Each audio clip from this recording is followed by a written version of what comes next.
મારું નામ મકવાણા દુર્ગાબેન છે। મારે ઘરમાં મારી ફેમિલીમાં 5 છોકરા બીમાર છે। 5 છોકરા સિવિલમાં દાખલ કર્યા હતા। અત્યારે ઝાડા ઉલટીનો કેસ છે।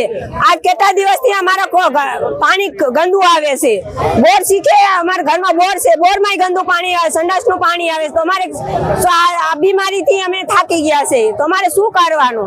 રજૂઆત કઈ રીતે અહીંયા આવ્યા હતા સાહેબો લોકો સભાએ, તોય કઈ ધ્યાન દીધું નથી।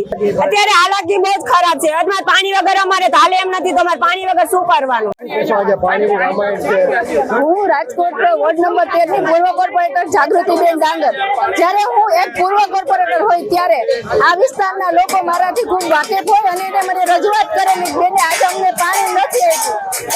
તો આ લોકોની જે એક ખોટી માનસિકતા છે શાસકોની કે ભર ઉનાળે પાણી કાપ મૂકે છે, ત્યારે ખૂબ દુઃખની વાત છે કે આ લોકો સ્લમ વિસ્તાર છે। આ લોકોને કોઈને પાણી 100 રૂપિયાની ટાંકી નાખવી પરવડે એવું નથી। ત્યારે મુખ્યમંત્રી 2 દિવસ પહેલા આવે છે, પાણી પુરવઠા મંત્રી 2 દિવસ પહેલા આવે છે અને જાહેરાત કરે છે કે રાજકોટ પાણીથી તરસ્યું ક્યારેય નહીં રહે। એના 2 દિવસ પછી કાપ મૂકે છે। તો હું આ શાસકોને અને સરકારને પણ કહું છું કે જો તમે પાણી પણ પૂરું ન પાડી શકતા હોય રાજકોટને, તો તમને સત્તા ઉપર રહેવાનો અધિકાર જ નથી। તમે રાજીનામું આપી દો અથવા તો લોકોને પૂરી સુવિધા આપો।